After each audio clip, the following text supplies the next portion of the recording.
All right, we are live on Facebook, LinkedIn, YouTube, X, Instagram.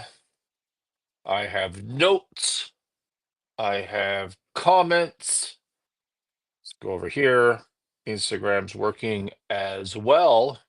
I think we're good to go.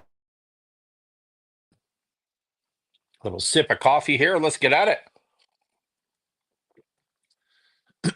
Welcome, everybody. March 21, 2025, episode 340. Welcome to Mornings Wisconsin, the best damn business show for medium and small businesses on the planet. Thank you, Ashley, for joining us on Facebook, and thank you for the sound check. That's extraordinarily helpful each and every episode. Did you have a good week? Did everybody have a good week? Hugely productive week for me. Why? Why was it hugely productive? Because I discovered the health secret to longevity. Longevity in work. I have discovered this. It's R&R. Lots and lots of R&R. No, no, no, no, no. Not rest and relaxation. That would be counterproductive to longevity at work. This R&R is Red Bull and Rolaids. Secret to longevity. Red Bull and Rolaids. I disclaimer, I'm not your health advisor. Go talk to your doctor. Markets today, everything red, everything right across the board. Red, stocks are down. US stocks are down. Canadian stocks are down. Commodities are down. Bonds are down. Bitcoin's down. Fedex came out with an earnings warning, projected declining revenue. Pre-market, they were down 10.25% when I looked. I just checked quickly as I was logging in here, 11% in the actual opening. From what I saw, FedEx is a good leading indicator for the U.S. economy. Bottom line is business shipping is down. Business activity is down. Be careful out there, folks. Be careful. Do you remember when we used to do a Doge of the day? That was fun, right? When we were doing those. Doge of the day. Let's do one right now on X. There's a pattern across all agencies where IT modernization contracts do not pay for outcomes performance and do not pay for outcomes or performance. Instead, they pay for time. Therefore, the incentive is for contractors to never finish, resulting in incredible waste. Do you think that's true? I mean, I think it's absolutely true, but do you think that the contractors are motivated just to spend lots of time and make more money over and over again? I don't know. I don't know. I grew up professionally in an industry in the accounting side that charges by the time, and we were never motivated to we were never motivated to waste time. I can assure you of that. The budgets were strict. Why? Because it was a competitive landscape. I was at KPMG. You didn't like what was going on there, you could fire us and go to Deloitte's, as an example. Now, maybe in the US government, zero people are paying attention to what these contractors are doing. Maybe it's not competitive at all. Maybe it's corrupt.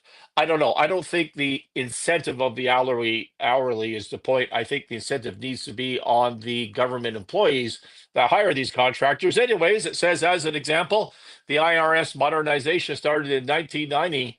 The IRS modernization. So again, this is the government. I was listening to someone on Fox News last night. One of the Doge people, who's a CEO of a software company, seemed like a pretty bright guy, and he said this is exactly what the banks went through a decade ago, or however, a couple of decades ago, with their legacy software systems, their IT systems, and they had to migrate them to be modernized. And banks are notorious. That's an industry that I'm familiar with and come from, and they're notorious for having legacy, outdated IT systems. And so it's the same thing in the government. So this guy, this software CEO, is experienced in that area. He says at a bank, a project like this would take 2 years and maybe several $100 million to do.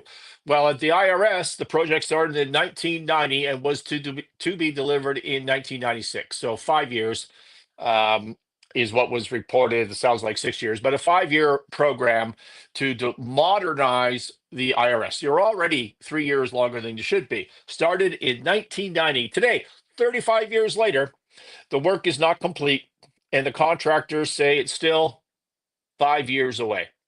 They've accomplished nothing. They're 5 years away. after 35 years on what should have been a 2-year job. They're 29 years behind schedule and 15 billion over budget. That's not even the budget, which I believe was also billions. They're 15 billion over that billions dollars of budget. Everyone loses except the government contractors. This must change. This week, the IRS froze 1.5 billion in modernization contracts, none of which have any effects on your tax filings. All of those contracts will then either be canceled or the contract terms will be changed to pay for performance. So there you go. Doge of the day. I like that one. It's just incredible, the incompetence and corruption going on in institutions of the size of the US government. Unparalleled.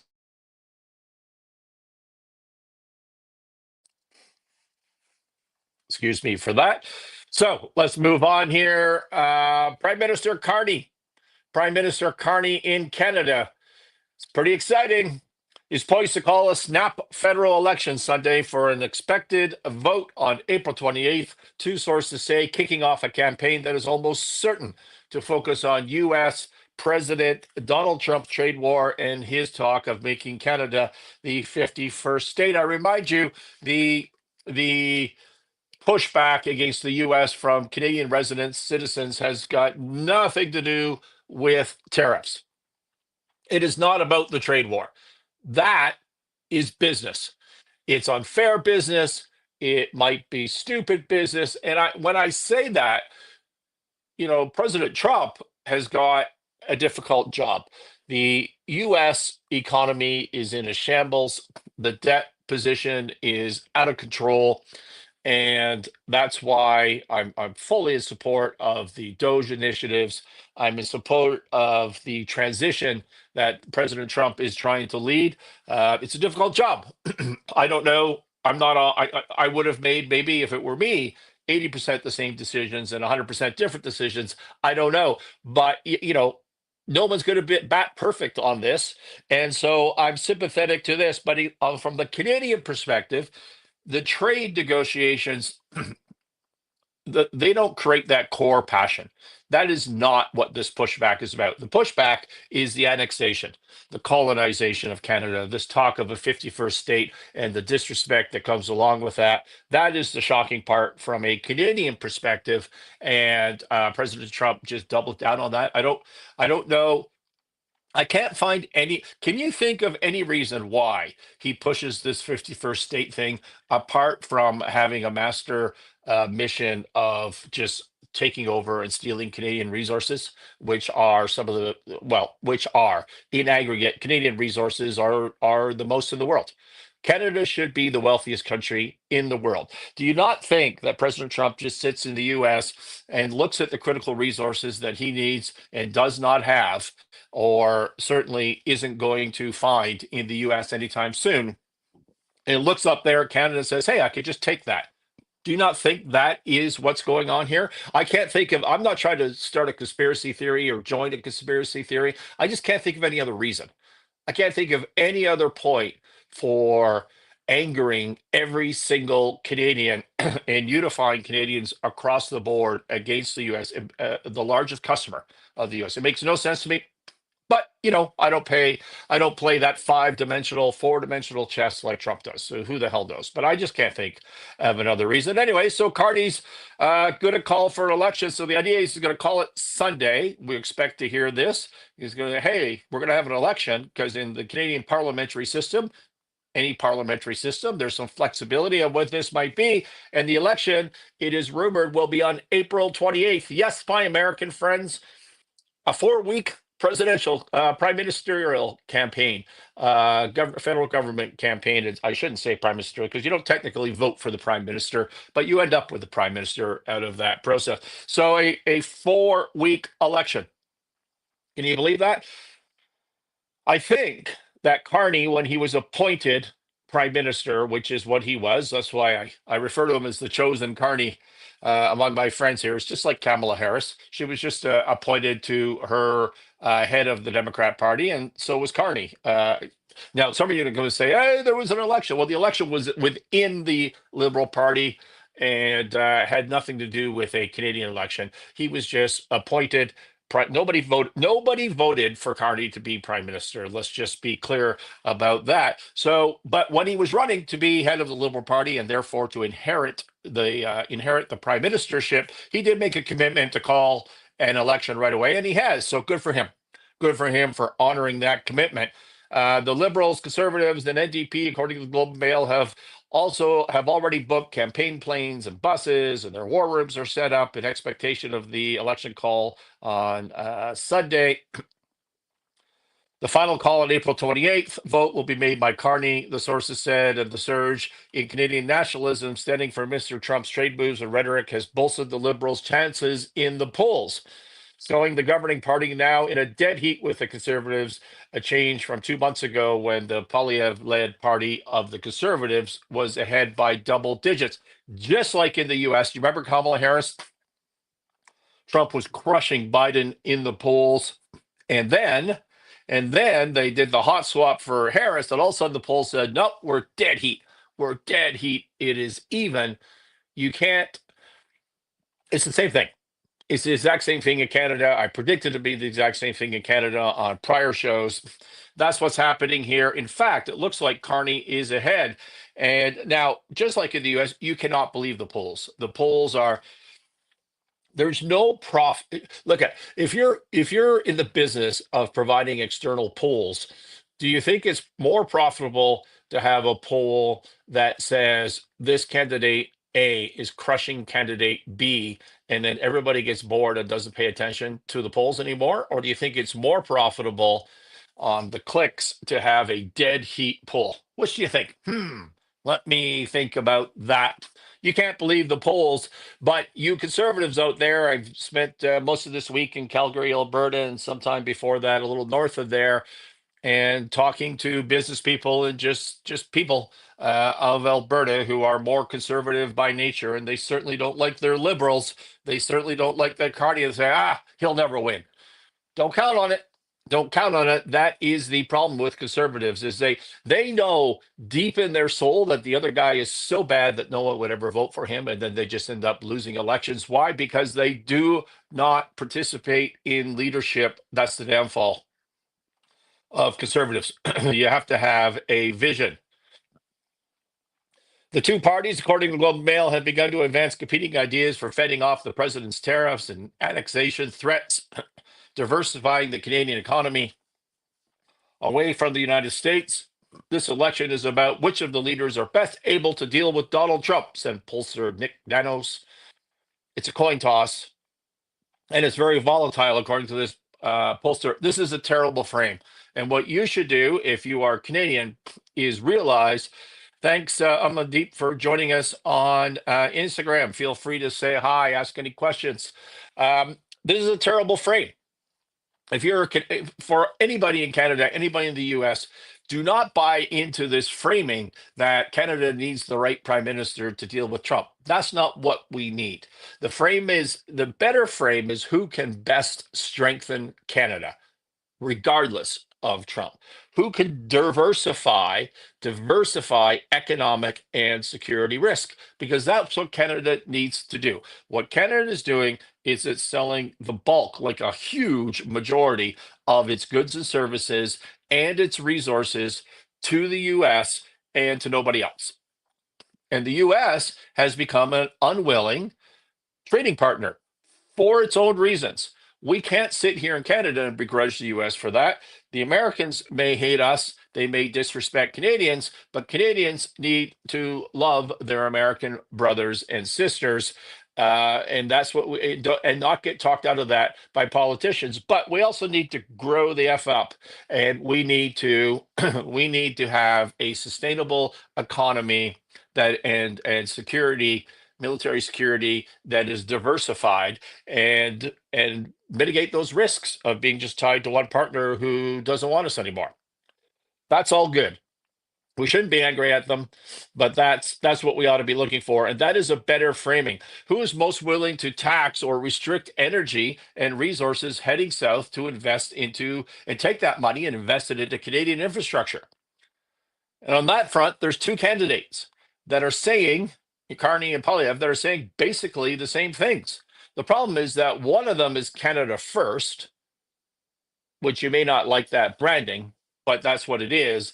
And the other, so he's a nationalist in a sense, which doesn't mean that you don't want to trade internationally. It doesn't mean that you're not part of international security pacts. It means you're focusing on the worker and middle income and lower income outside of downtown Toronto, Montreal, Vancouver, Calgary. That's what you're doing. Okay. That's what Canada First means. And the other guy, Carney, is a committed globalist. That's where he comes from. He is a globalist. And I'm not even, you don't have to accept that globalism is a bad thing.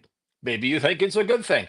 That's okay. I'm not talking about the agenda. I'm just talking about the fact that he's looking at bigger, broader, global issues, and he's not talking about how Canada and that worker that I just described benefits from that. The other day, Carney said he wants to strengthen ties with Europe, and for that, he says if you want to be a trading partner with Europe, you have to have a carbon tax. It's mandatory. BS.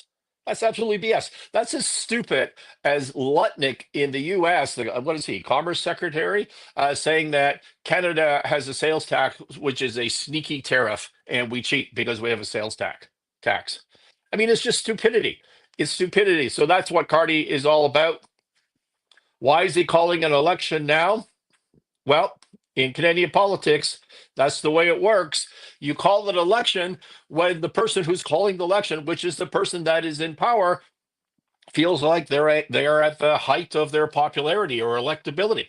That's what it is. He believes it's not going to get any better from here. That's why you call an election.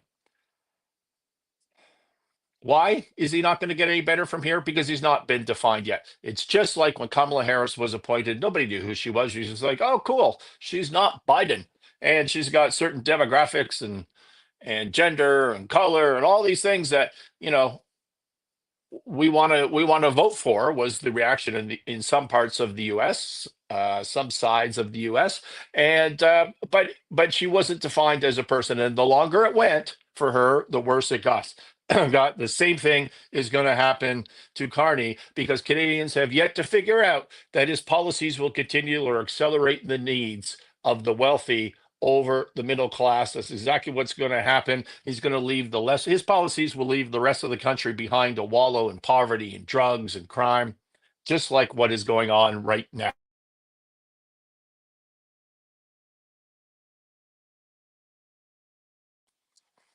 Excuse me.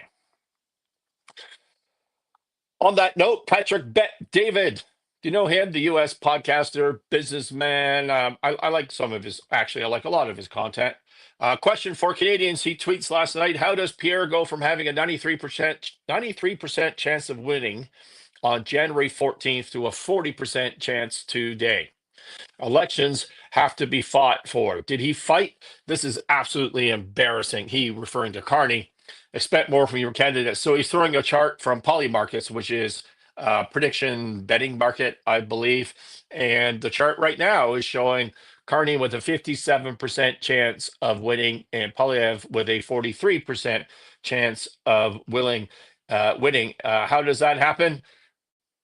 Patrick Beck David PBD asks, well, because Trump endorsed Carney. That's why. And Canadians think that means we're going to get a better deal. Carney is best suited to deal with Trump because Trump doesn't like Polyev, because Polyev is Canada first. That's what this is about. We are fearful of Trump. Canadians are fearful of Trump, and they think that he hates us, and that if we have Carney, he'll like us a little bit better. That's what this is. That's what it's like, a battered. Well, I'm not going to say it, but you know what I mean. Gad Sadd, on the other hand, you guys know Gad Sadd, G-A-D, Gad Sadd, S-A-D-D. Check him on X. He is a Canadian. None of this is in his profile on X, but he's a Canadian professor living in the U.S. now, I believe. Author and a leading world thinker on some elements of marketing and psychology, all that sort of stuff. In a great, fantastic post last night, he says, my unsolicited advice to Pierre Poilievre: fence sitters do not shape history. Bold honey badgers do. The real Donald Trump won the U.S. presidency twice because he did not give a I'm not going to say it and get demonetized here, but did not give an F. Let's just do that. Elon Musk is the greatest entrepreneur and technologist because he did not give an F. Joe Rogan is the greatest podcaster because he does not give a F. They do not equivocate. They do not listen to consultants. They do not play it safe. They see a trajectory and they move forward fearlessly and with orgastic authenticity. You may have stolen defeat from the jaws of victory. He's talking to Polyev again. You have stolen defeat from the jaws of victory because you are being too measured and tepid. Get out there. Don't play it safe. Signal to Canadians that you will be a cataclysmic agent of change to restore Canada to its former glory. And this includes stopping mass immigration, deporting people who do not share Canadian values, reducing Canadians' tax burden by a sizable amount, rejecting the welfare state. Stop equivocating. Be bold. Be a honey badger. Best of luck in the upcoming election. Yes, yes. What a post. Polyev has fallen into the trap that Trump did when Kamala was first appointed, saying, she's just the same as Biden. That was his entire pitch for a long time. The polls swung in Kamala's favor, and then Trump started getting out with the message of the golden age. And that's what won the election. Leading won the election. That's what Polyev needs to do. He's not doing it yet. But, 4 weeks to an election is not a lot of time. This is going to be a squeaker. All right. From the Globe and Mail, the European Union and Canada are forging defense links. You remember I talked about diversifying security risk, aimed at reducing their dependence on American weapons as the transatlantic security and trade alliance withers in the area of U.S. President Donald Trump. A new European Commission white paper on defense readiness published Wednesday identified Canada along with Norway and Britain as important candidates to bolster the EU's defense industry in a hurry. Our cooperation with Canada, this is a quote, has identified and should be further enhanced, has intensified and should be further enhanced also to strengthen transatlantic security, said the paper. Canadian diplomats have been in Europe to mobilize and forge Canadian EU defense deals. Do you remember when Carney was first appointed? When was that? Like a week ago. His first trip was not to see the U.S. trading partner, our largest trading partner and biggest supplier and customer of the U.S., but rather he went to visit France and the UK right away. Well, this, my friends, is why. And the Canadian diplomats are talking about a focus on integration of Canadian and European Union raw materials value chains, which would be terrific. What does that mean? It means that we would be shipping them raw materials. We're the ones with the raw materials. They are not. That would be great for Canada as long as we were adding value and not just selling them at a hyper discount because we refuse to do any work, which is what has led us to having out of the 50 OECD, with the 50 westernized, let's put it that way, economies, Canada has been dead last in GDP, dead last for 40 years, and is projected to be dead last for another 40 years. We should be the wealthiest country in the world, dead last. That is because of predominantly liberal management. Canadian diplomats, we already talked about that. Canadian ambassador to Italy sent a letter on this note. And amid the intensifying U.S. trade war, shortly after it was sworn, Carney called for a review of Canada's planned. Listen to this. So Canada has a planned $19 billion purchase of 88 F-35 stealth fighter jets from Lockheed Martin in the United States. And Carney has signaled a review of that. Maybe we don't want to buy those U.S.-made military plans anymore. And that opens the door for a renewed pitch by Saab, the car company, but also the military jet company, to supply Canada with its Gripen JAS-39 aircraft. The Gripen placed second in 2013 in the competition to replace the super old Canadian CF-18 Hornet jets, which I believe half of that fleet is grounded because it just doesn't work anymore. And that's a 40-year-old technology, apparently. And anyways, as part of that pitch, Saab has offered to build the planes in Canada. Okay, so that's the important part here is you get a plane in the Saab, which is not stealth. So the Lockheed plane is stealth. The Saab is not. Now I understand it's a bit faster, but the bottom line is I don't think it's as good military jet as the Lockheed. That generation, the F-35, but also obviously not the new generations that were just announced this morning.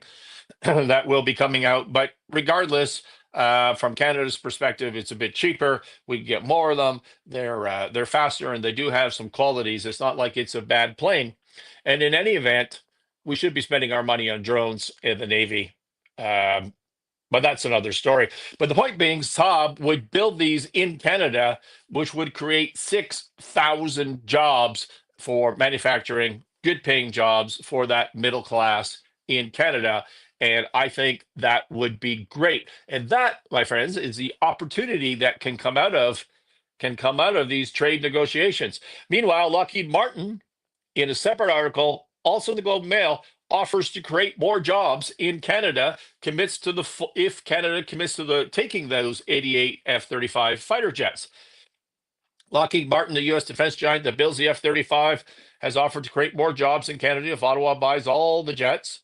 Canada agreed to spend $19 billion to buy the 88 warplanes. We talked about that, but has a legal funding commitment for only 16. So what Canada said is we're going to take the 16 because we committed to that. Maybe we'll take the balance of those. We'll see how these negotiations go. And you might think that's petty. Why would you buy a lesser jet? But here's the reasoning, which I thought was really, really interesting. The U.S. president, after U.S. President Trump launched a tariff war against Canada and other countries, has been a popular sport among Canadians to buy a rival aircraft. Here we go. Coupled with the concerns that the planes, if you were to buy the F-35s, that we could then be denied crucial software upgrades if the U.S. administration chose to punish Canada in some way, like, for example, not shipping resources at a 30% discount to the U.S. Stop doing that, putting export tax on. Maybe they just say, hey, you know, all that money you just spent, why don't we just not give you the software? But we control your planes effectively is what would happen. I don't know. I thought that was an interesting argument. At the end of the day, I'm applauding this. I am applauding this tremendously. Canadian defense spending is in chaos, but that is a good negotiation. I say buy the Saabs. Buy the Saabs. Trump has repeatedly said he needs nothing from Canada. We don't need anything from Canada. They don't have a real economy. They're not a real country. So what I think Canadians should do, when you're negotiating with a counterparty who has that level of disrespect for you, what you should do is believe them. Believe them. Don't write it off as, bravo, bravado. He doesn't mean that. Believe them. Believe them. If he doesn't need anything, don't sell him anything. Simple as that. Find other partners. We need attention and we need trust in negotiations. ATMOG, which there'll be a module on my business course about that. But the AT are attention and trust, and we have neither of those from our partner. Canada is not being taken seriously.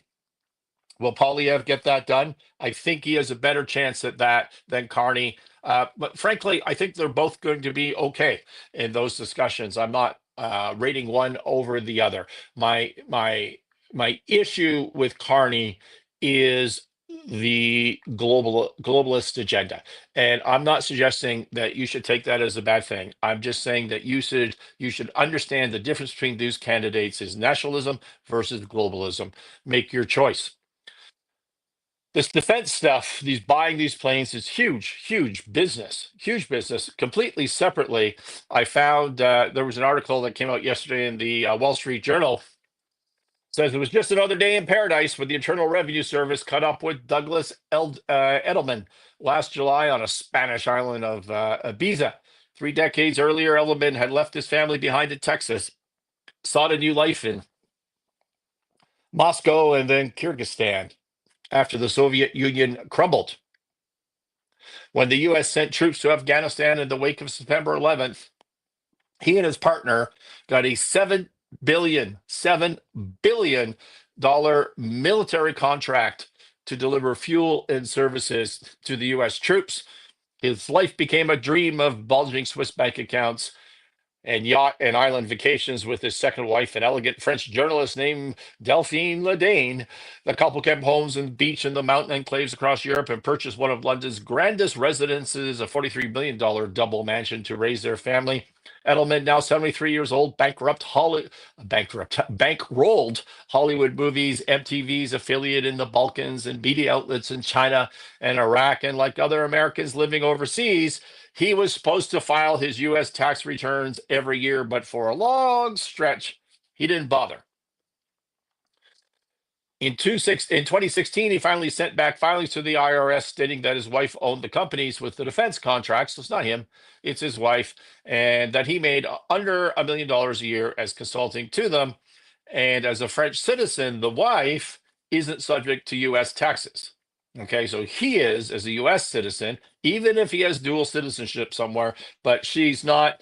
And he reported income of less than $1 million from all his consulting throughout those periods. So after a tip from a whistleblower to the IRS, of some dude who's hanging out in Ibiza, the Justice Department charged Edelman and Ledane with falsely claiming she owned the companies and is hiding $350 million of income. The U.S. also charged Edelman with violating foreign bank account reporting obligations. So when you do your tax return, there's a little form at the end that says, hey, do you have any accounts outside of our country that we don't know about? And you must disclose those. And he didn't. And he didn't because he says they're in the name of his wife. And the IRS is calling BS on that. Edelman spent the 4th of July in the Ibiza jail in shorts that he hastily put on to answer. Yeah, who cares? He was extradited to the U.S. He's pleaded not guilty. He was released on $12.9 billion of bail under house arrest to a 22nd floor condo in Alexandria, Virginia.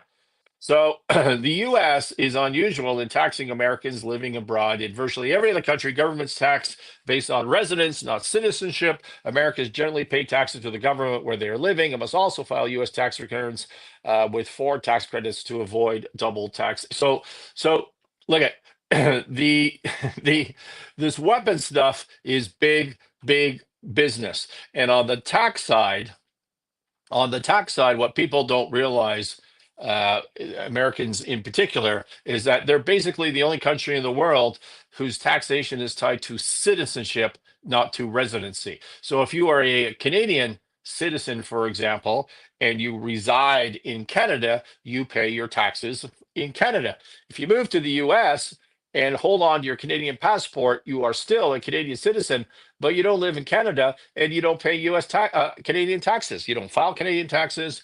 You don't do anything. You move to the UK, you do not file Canadian taxes. There's tests for that, but it's a residency-based taxation system, as is most taxation system in the entire world, except for the US, which is citizen-based, which if you're trying to be a globalist, if you're a US citizen living in Canada, a US citizen living in France or Switzerland, you have to pay taxes in both jurisdictions.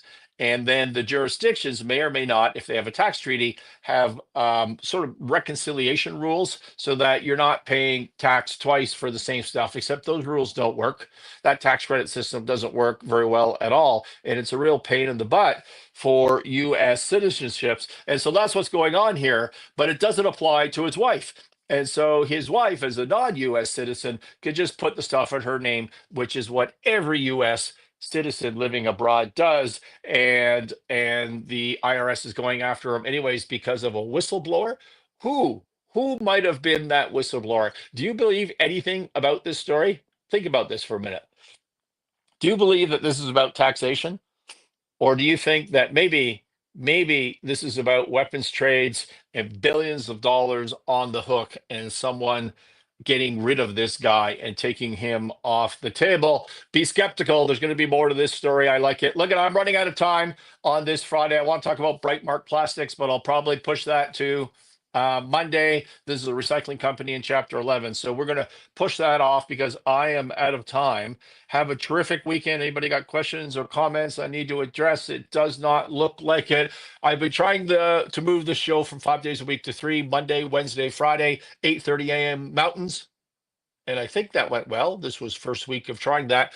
See you, everybody. We'll talk to you Monday.